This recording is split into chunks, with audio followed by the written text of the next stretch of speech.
Hello dear trainees, आपके fourth same के exams semester exams 9 तारीख से शुरू हो रहे हैं।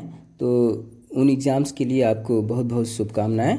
और शुभकामनाओं से अधिक आपका मैं कुछ सहयोग कर सकूं, इस विचार के साथ ये वीडियो आपके बीच में ला रहा हूं। इसमें कुछ महत्वपूर्ण प्रश्न उत्तर हैं। तो इस वीडियो में मैं जिस टॉपिक को चयन में लिया हूं वह है आपका खनिज और धातु, अयस्क और उसके निष्कर्षण वाला जो टॉपिक है उससे। तो जो कुछ महत्वपूर्ण प्रश्न इसमें हैं उसको मैं आपके साथ साझा कर रहा हूँ ताकि आपका कुछ हेल्प हो जाए। तो इसको देखिएगा। अन्य टॉपिक्स पर भी मैं वीडियो अपलोड करूँगा, समय रहते ही अपलोड करूँगा, जिससे उसका आप लाभ उठा सकें। तो अगर आपने चैनल को सब्सक्राइब नहीं किया है तो चैनल को सब्सक्राइब कर लें ताकि जैसे ही मैं अपलोड करूँ आप तक वो पहुँच जाए और आप उसका लाभ उठा सकें। ओके, तो शुरू करते हैं। पहला महत्वपूर्ण प्रश्न देखते हैं, खनिज से आप क्या समझते हैं? तो चलिए इसका उत्तर देखें क्या है। खनिज का शाब्दिक अर्थ है खनन से उत्पन्न। प्रकृति में पृथ्वी के अंदर धातुएं जिस रूप में पाई जाती हैं उनको खनिज कहते हैं। सामान्य रूप से हम कह सकते हैं कि पृथ्वी के गर्भ से निकाले जाने वाले पदार्थ खनिज पदार्थ कहलाते हैं। तो खनिज का अर्थ स्पष्ट हो गया, क्या होता है खनिज, है ना। तो चलिए अब दूसरा प्रश्न देखते हैं क्या है। खनिजों का सामान्य वर्गीकरण बताएं। तो खनिज पदार्थों को 3 वर्गों में विभाजित किया जा सकता है, धात्विक खनिज, अधात्विक खनिज और खनिज ईंधन। तो इनके उदाहरण भी देख लें, जैसे लोहा, तांबा, मैग्नीज, चांदी, सोना, ये सब क्या है, धातुएं हैं। अगर इन धातुओं का जो प्रकृति में स्वरूप प्राप्त होता है उसको हम देखें तो वह धात्विक खनिज कहलाएगा, है ना। इसी तरह सल्फर, जिप्सम, ये सब क्या है, अधातुएं हैं। तो इनके जो प्रकृति में यौगिक प्राप्त हो रहे हैं वे जो है ये अधात्विक खनिज कहलाएंगे।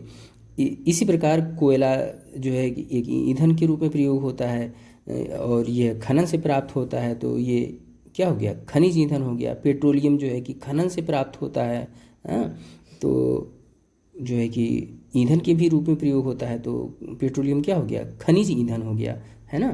तो इस प्रकार से खनिज ईंधन का उदाहरण ये हो गया। इसी प्रकार नेचुरल गैस भी ईंधन के रूप में प्रयुक्त होती है और वह भी खनन से प्राप्त होती है ना। तो वह भी क्या हो गया, खनिज ईंधन। चलिए अब दूसरा प्रश्न देखते हैं, खनिज और अयस्क में अंतर स्पष्ट करें। यह बहुत महत्वपूर्ण प्रश्न है, अक्सर एग्जाम में पूछा जाता है। तो उत्तर देखें क्या है। जिस खनिज यानी मिनरल से धातु को लाभकारी तरीके से यानी इकोनॉमिकली फीजिबल तरीके से और न्यूनतम व्यय में आसानी से निष्कर्षित कर सकते हैं उसे उस धातु का ओर यानी अयस्क कहते हैं। तो यहाँ एक बात तो स्पष्ट हो गई कि वह कहाँ से प्राप्त हुई है, अयस्क, वह भी खनन से प्राप्त हुई। तो वह अयस्क भी खनिज हो गया स्वयं, लेकिन उसके साथ शर्त यह जुड़ गई कि इससे हम धातु को इकोनॉमिकली फीजिबल तरीके से निष्कर्षित कर सकते हैं, यानी लाभकारी तरीके से। ऐसा नहीं कि जितना हमने खर्च करके धातु को निकाला उससे कम जो है कि उस धातु का मूल्य हुआ, तो ऐसा काम तो व्यर्थ हो गया। तो ऐसा काम नहीं करना होगा, बल्कि कम खर्चे से हमें अधिक कीमत की धातु अगर प्राप्त हो गई तभी तो हम उसकी मार्केटिंग कर पाएंगे और कुछ कर पाएंगे। तो वह धातु जो हमने प्राप्त किया वह हमारे किसी काम का हुआ, अन्यथा तो हमारा तो खर्च अधिक हो गया। तो ऐसा करने से वो खनिज ही रह गया, वो अयस्क नहीं। अयस्क होने की शर्त यही है, इकोनॉमिकली फीजिबल तरीके से वह हमें प्राप्त हो रही हो, है ना। इसी प्रकार दूसरा अंतर भी सामने प्रकट हो जाता है स्वतः ही कि अयस्क जितने भी हैं वो सभी के सभी खनिज हैं, जबकि सभी खनिज अयस्क नहीं हो सकते। क्यों? क्योंकि सभी खनिजों से हम सार्थक रूप से या लाभकारी रूप से धातु का निष्कर्षण नहीं कर सकते। तो जितनी भी तरह के यौगिकों के रूप में जितने भी प्रकार से धातुएं प्रकृति में पाई जाती हैं, सबसे हम उनका निष्कर्षण नहीं कर सकते, इसलिए सभी खनिज अयस्क नहीं हो सकते। क्लियर बात? ओके, चलिए अब अगला प्रश्न देखते हैं। अगला प्रश्न है धातु और अधातु में अंतर स्पष्ट करें। तो इसके उत्तर में देखिए दो पक्ष होंगे। पहला पक्ष तो यह धातु और अधातु के जो अंतर है, एक तो भौतिक गुणों का अंतर होगा और दूसरा रासायनिक गुणों का। तो भौतिक गुणों में जो अंतर की बात है उसमें देखें, पहला अंतर हम पारदर्शिता के भौतिक गुण की बात करें। यहाँ पारदर्शिता लिखा गया, उसको जो है कि वतनी समझ लीजिए, पारदर्शिता। तो पारदर्शिता देखिए, धातुएं अपारदर्शी होती हैं, यानी इनके आर पार प्रायः नहीं देख पाते हैं। जैसे लोहे की पट्टी है या टीन है, उसके इस पार उस पार नहीं देख सकते, है ना। तो अपारदर्शी है। इस प्रकार से जितनी भी धातुएं होंगी उनकी स्थिति क्या है, अपारदर्शी हैं, उनके इस पार उस पार नहीं देख सकते। जबकि अधातुएं जो हैं वे पारदर्शी भी हो सकती हैं, अपारदर्शी भी हो सकती हैं और अर्धपारदर्शी भी हो सकती हैं। यानी अधातुओं के तीनों ही लक्षणों वाले जो है उदाहरण मिलते हैं। कई ऐसे अधातु मिलेंगे जिनके आर पार भी देख सकते हैं, और कई ऐसे हैं जो पारभाषी होंगे, और कुछ के जो है कि ऐसे कि बिल्कुल इस पार उस पार नहीं देख सकते। अच्छा, चमक एक भौतिक गुण है। तो धातुओं के पास तो अपनी एक विशिष्ट चमक होती है, जबकि अधातुओं में कोई अपनी विशिष्ट चमक प्रायः नहीं होती है। लेकिन आयोडीन है, जैसे आयोडीन की एक चमक होती है, आयोडीन अधातु है लेकिन उसकी अपनी एक चमक होती है। इसी प्रकार ग्रेफाइट भी, जो कि एक अधातु ही है, इसकी भी एक अपनी चमक होती है। ग्रेफाइट आप देखे होंगे, जो पेंसिल आपकी है, पेंसिल में लगी है ना ग्रेफाइट, कार्बन की होती है ग्रेफाइट, कार्बन का एक अपर रूप है। तो ठीक है, आप उसकी चमक से जो है परिचित हैं। अब गलनांक और क्वथनांक की बात करें तो गलन अंक यानी जिस पर वह मेल्ट कर जाता है, क्वथन अंक यानी जिस पर वह उबल जाता है। तो कोई पदार्थ का गलनांक और क्वथनांक के संदर्भ में धातुओं और अधातुओं की बात करते हैं अगर, तो धातुओं का गलनांक यानी गलने का टेम्परेचर और उबलने का टेम्परेचर अधातुओं की तुलना में ऊंचा होता है, जबकि अधातुएं कम टेम्परेचर पर, किसकी तुलना में, धातुओं की तुलना में कम टेम्परेचर पर अधातुएं गल भी जाती हैं और उबल भी जाती हैं। तो इस प्रकार से गलनांक और क्वथनांक के पैमाने पर भी धातु और अधातु में अंतर हमने देखा। अवस्था की बात अगर करें तो प्रायः सभी धातुएं जो है ठोस अवस्था में पाई जाती हैं। एक मरकरी या पारा की बात को अगर छोड़ दें, जो कि द्रव अवस्था में पाई जाती है, तो अधिकांश जो है ठोस अवस्था में पाई जाती हैं धातुएं।